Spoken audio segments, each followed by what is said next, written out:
I used to think the dead rested underground. I was wrong. I started working at Oakwood Cemetery in 1947, right after the war. I was 20 years old then, needing money to support my mother, worn out from the Depression. The small town sat among endless cornfields in Illinois. Almost hollowed out men either dead on the front or gone to Chicago, Detroit for work.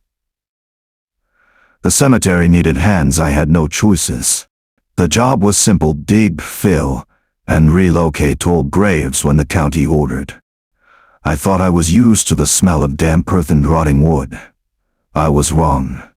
The summer of 1957 arrived with heat that withered the corn before it could tassel.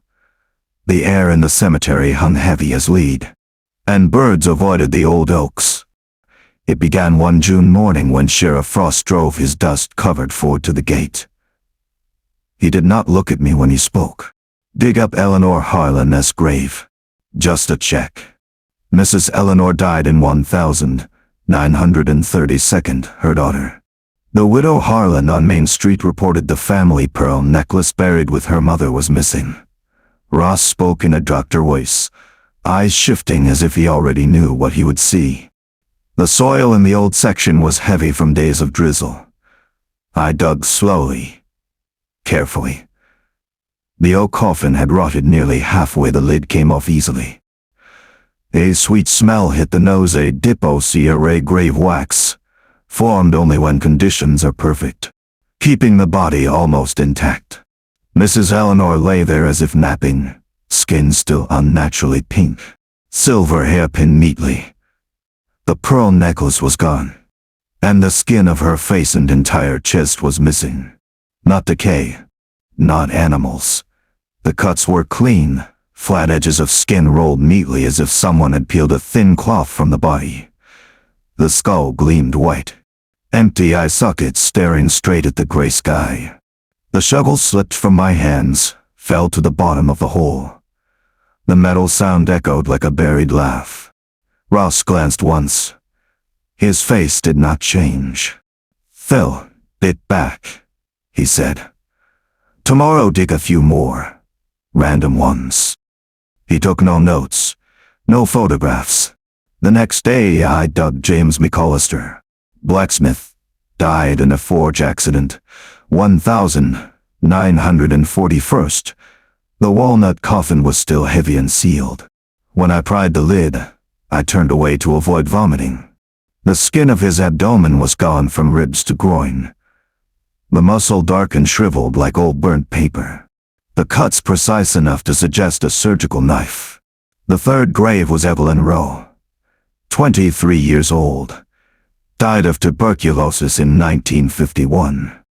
I remembered her funeral. The whole town came because Evelyn was beautiful in a way that made others feel coarse nearby. The coffin was light. When the lid opened, her two pale hands were missing. Only white wrist bones remained, cuts flat and merciless. 3 graves, 3 body parts, a pattern. Rumors spread fast as fire in dry cornfields. People spoke of devils. People prayed all night in church.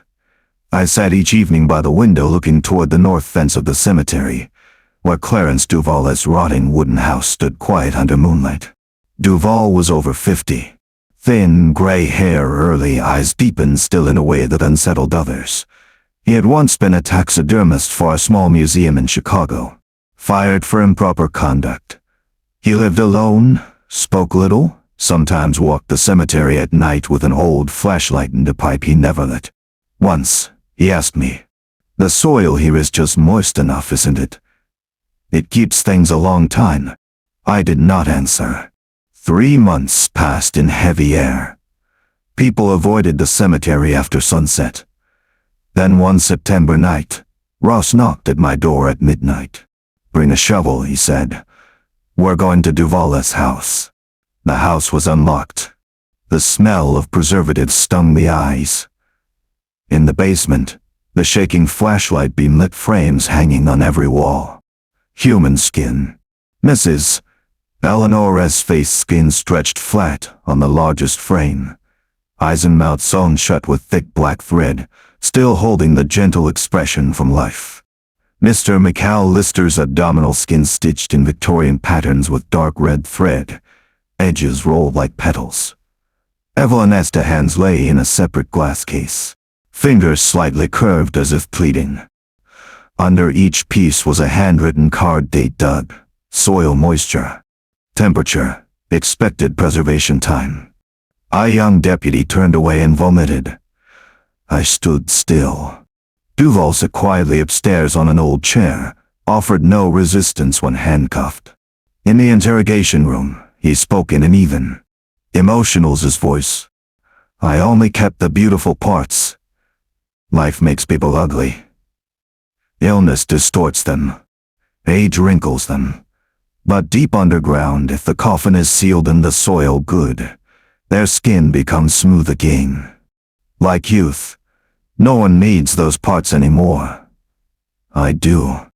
He was sentenced to life. The house was burned the next day.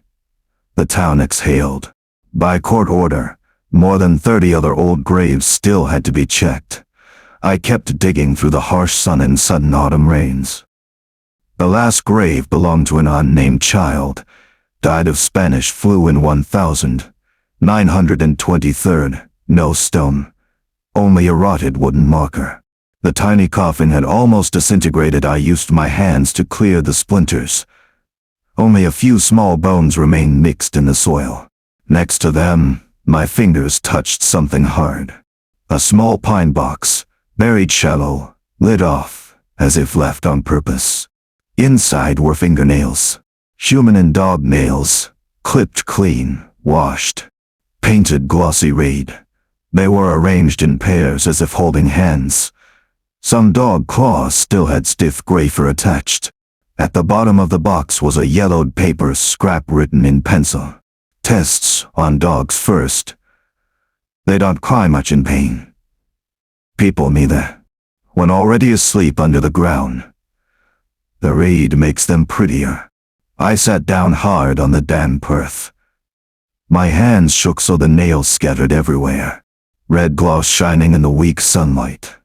Ross stood beside me, pale for the first time. He quietly picked them up one by one and put them back in the box. Enough, he said, voice rough. No photographs, no detailed report. We filled the soil right there. After that, I quit the job, sold the small house and moved north to live with my cousin in Wisconsin. I never returned to Oakwood. But nearly 70 years later, every time I cut my nails, I still see that red polish appear before my eyes, the color Clarence Duval carefully applied to both human and dog nails, as if dressing a collection that would never be finished. Now I know. Some things are buried not to end, but to wait for a living hand to dig them up and make them hurt once more, even though they no longer have breath to cry out. And on strong wind nights, when memories of the old cornfields rustle, I still hear the steady, slow sound of a shovel turning earth under moonlight, as if someone is still working out there, searching for the last beautiful parts left beneath the cold soil to add to their endless collection.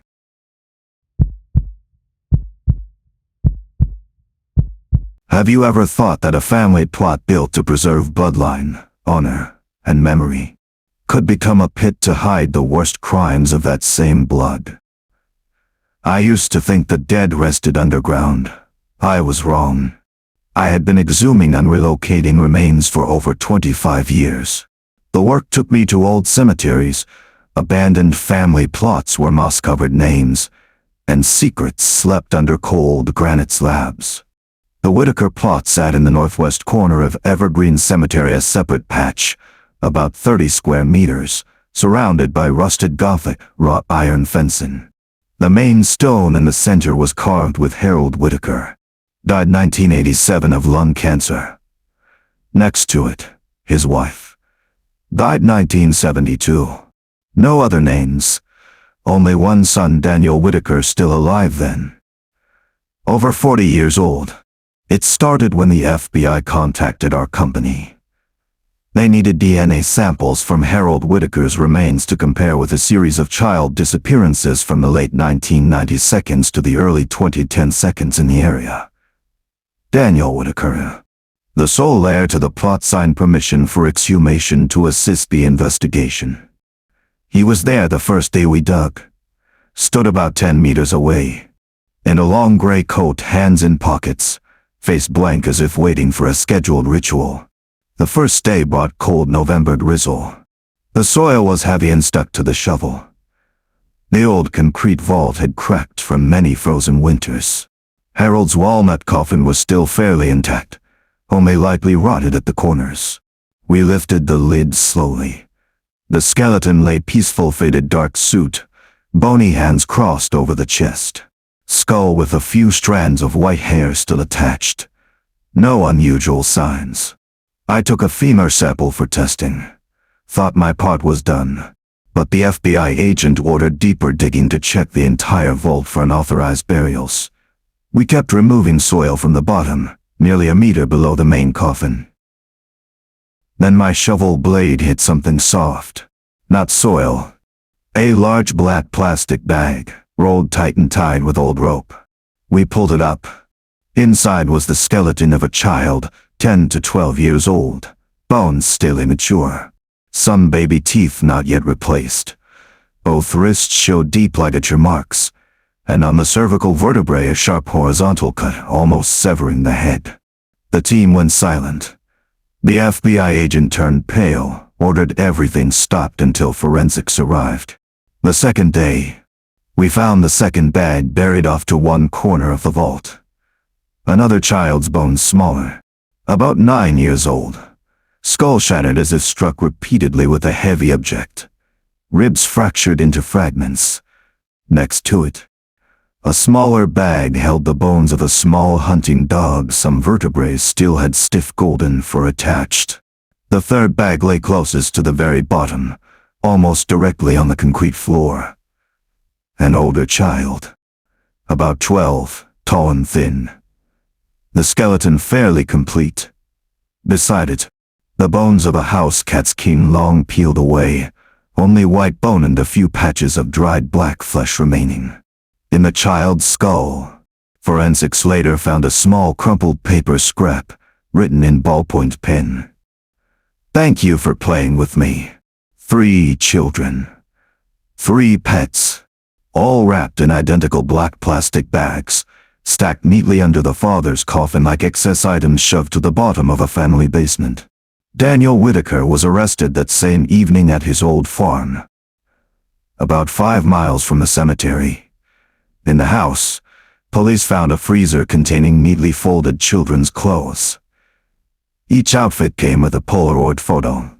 The child smiling brightly beside its pet, taken not long before disappearance.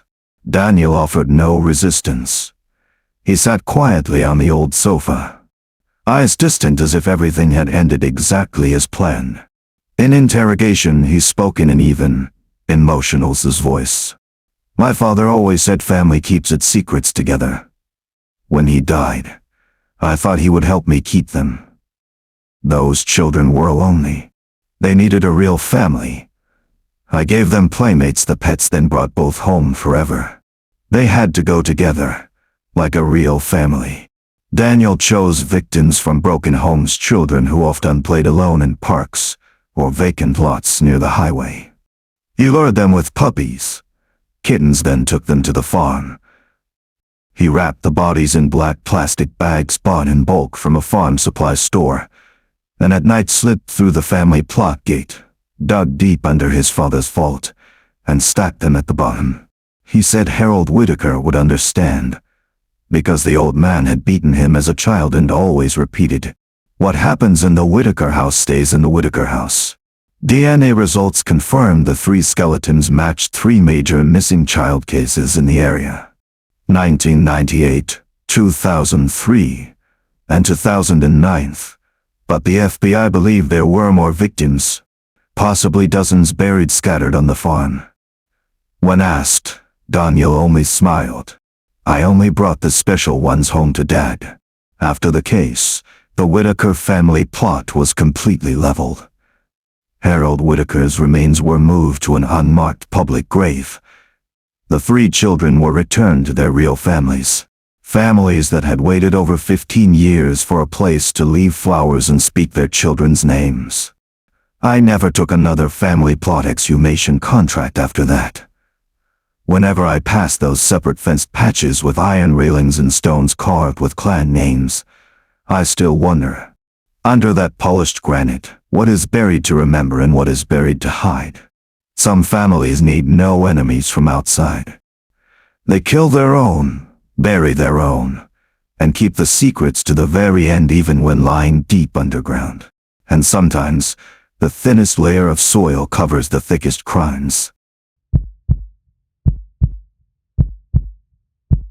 This is a story I never wanted to tell again, even though more than 10 years have passed.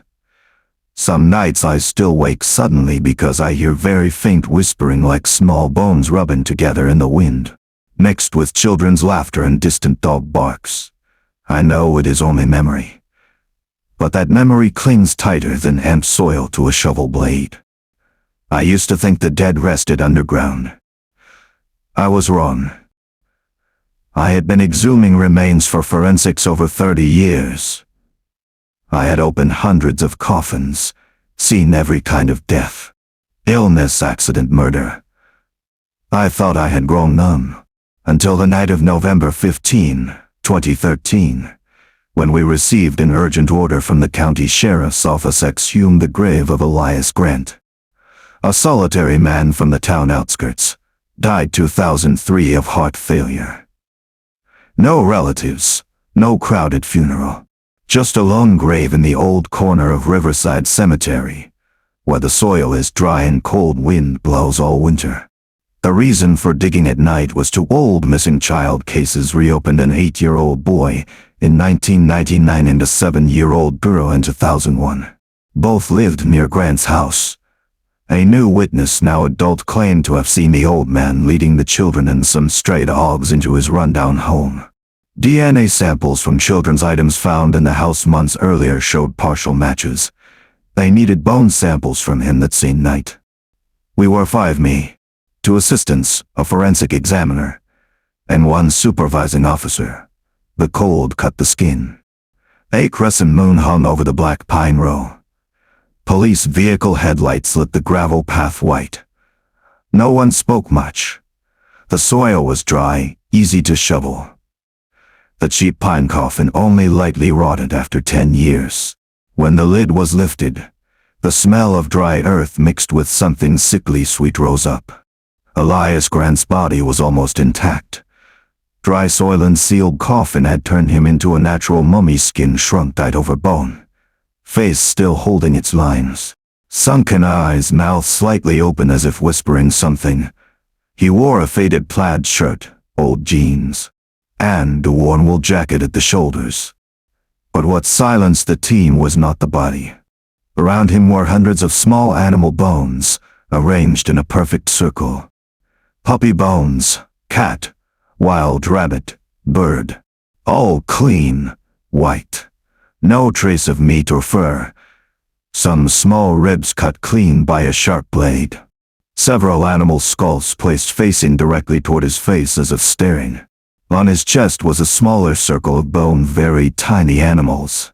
Perhaps rats or squirrels arranged in the shape of a heart. The examiner stood still a long time before quietly putting on gloves and taking photos. No one spoke. Only the wind whistling through the pines, sounding like suppressed crying. I bent to take a femur sample. When I reached into the left breast pocket of the jacket, my fingers touched something hard. An old notebook, cracked leather cover, yellowed pages. I handed it to the examiner. He opened it under flashlight. The first pages were scrolled writing, dates jumbled. Animal names, dates got, dates brought home. Grake at 14/3 1998 talks very loud. Golden dog 21/6 2000 laughs like children. Longer lines, they sail only. They say must bring more friends to play. Darker is warmer. The last page written in red ink that had bled. Dated 3/10/2000, 3 days before he died. They talked to me every night. Child voices and puppy voices mixed. They say this time, bring bigger friends. They promise to sing to me forever. The examiner closed the notebook.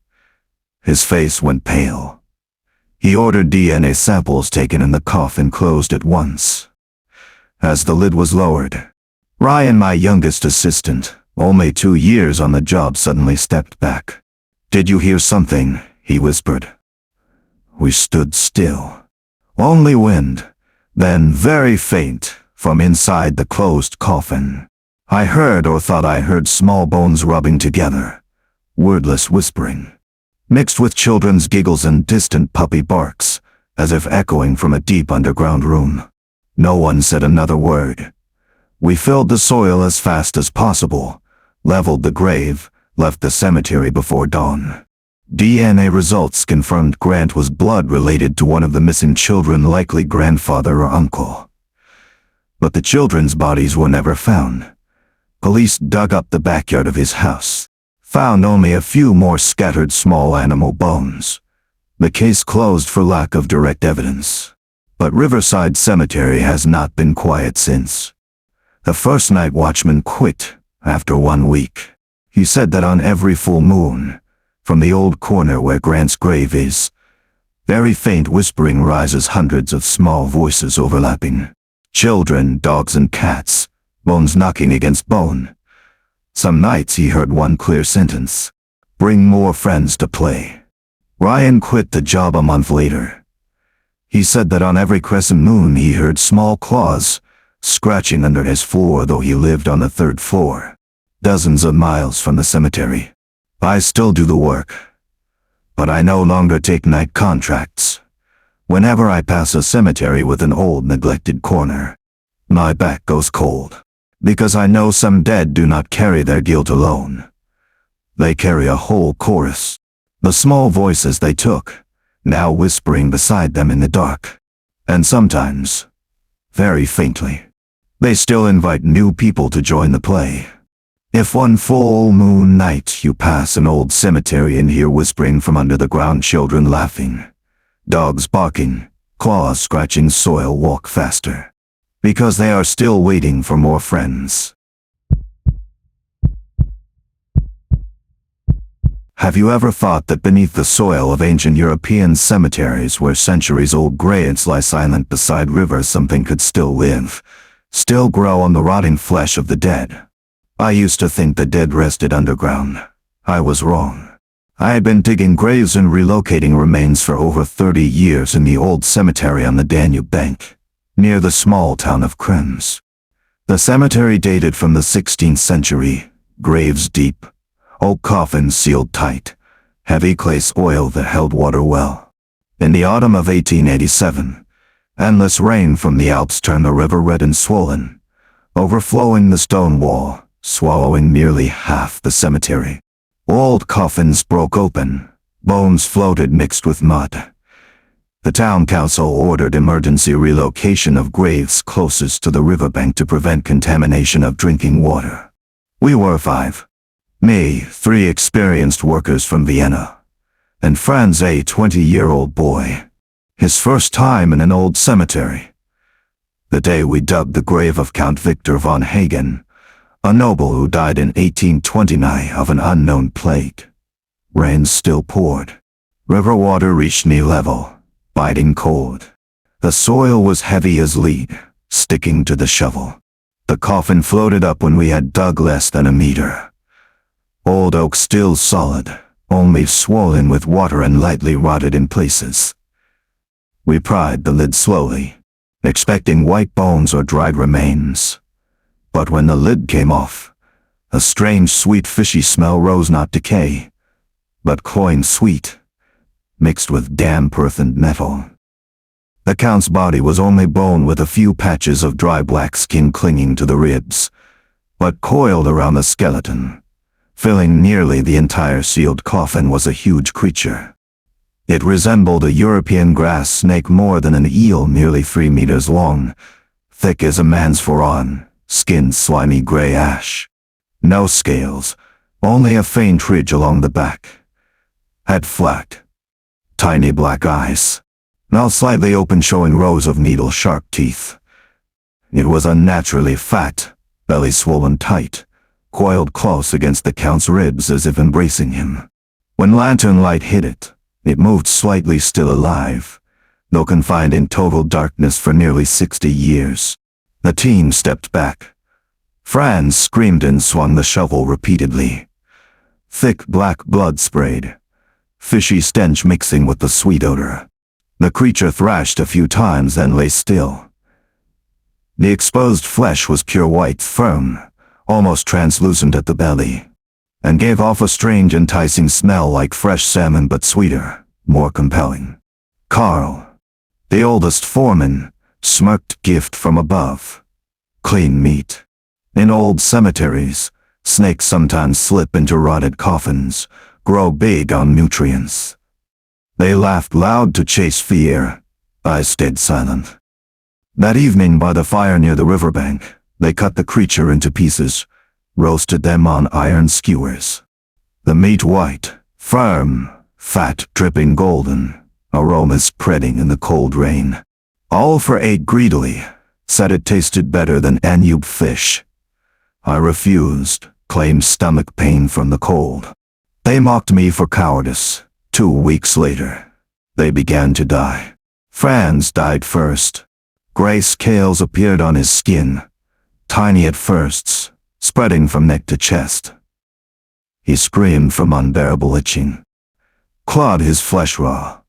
Organs liquefied. The doctor who performed the autopsy said liver and kidneys had turned to thick soup.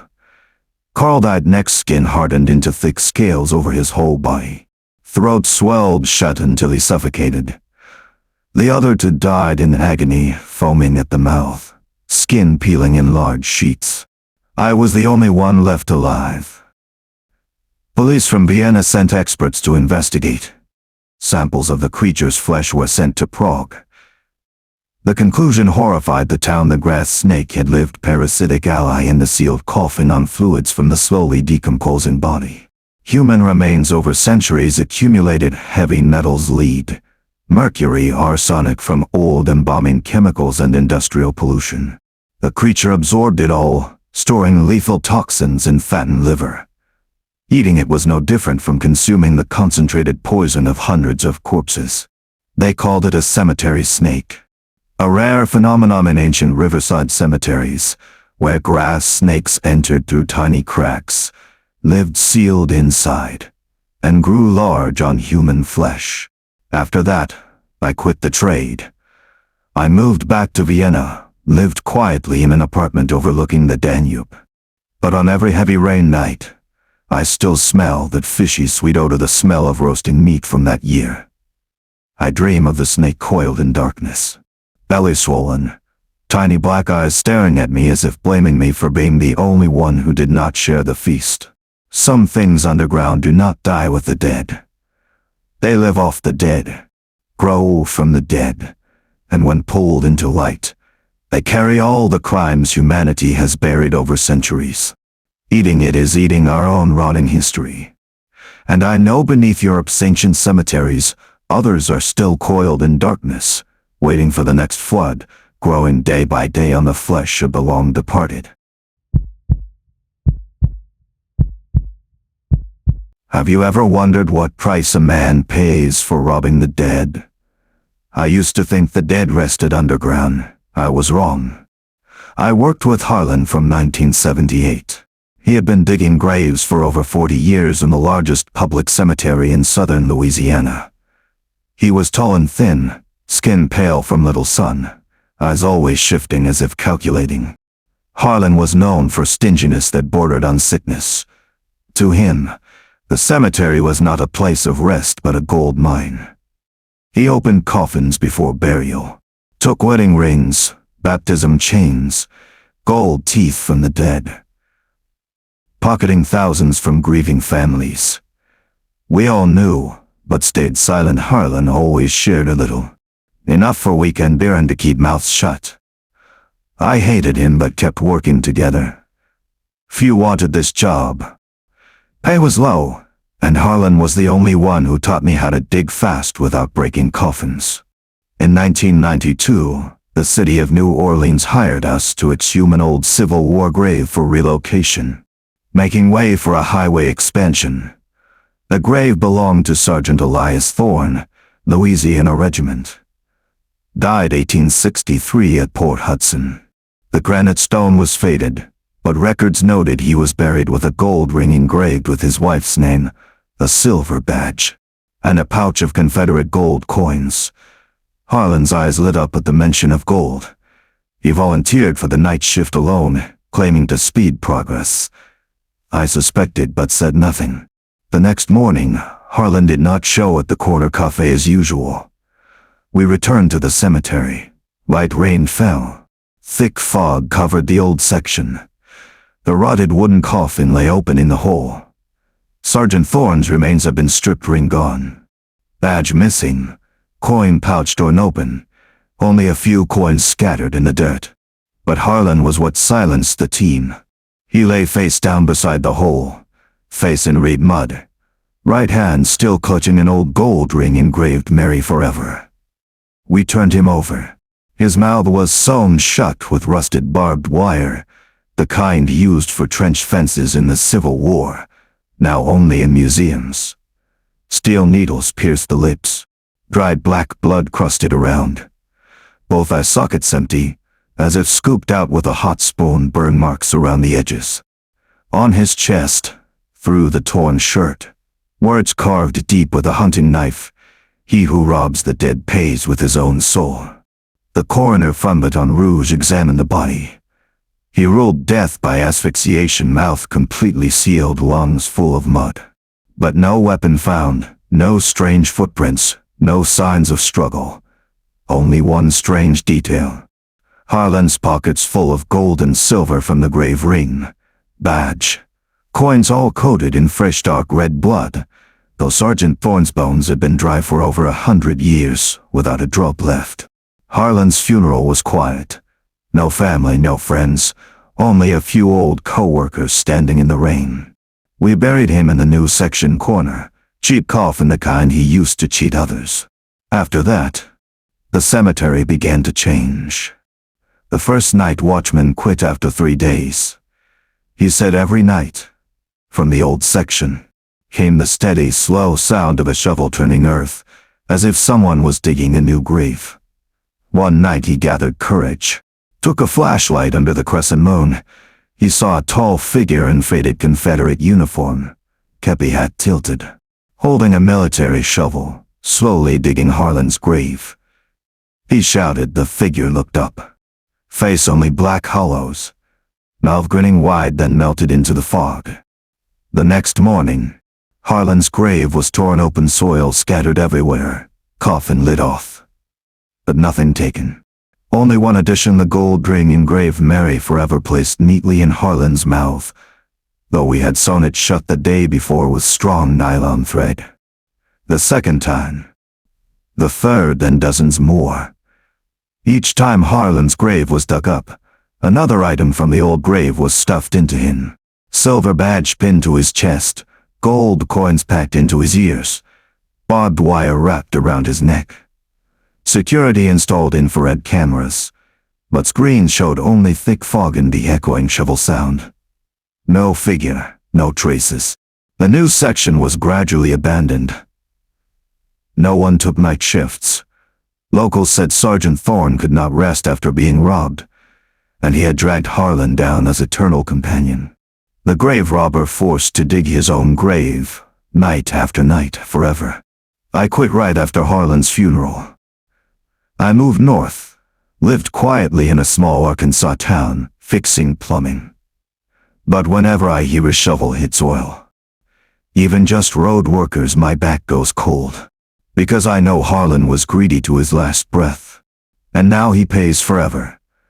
He is pulled down by the very souls he robbed, forced to dig his own rotting body under crescent moons, stuffing gold and silver back into himself. The dead whose interest is his own soul. Never rob the dead. They do not forget. They do not forgive. And when they collect with terrible interest, 1 gold coin at a time, 1 drop of blood at a time, forever unpaid.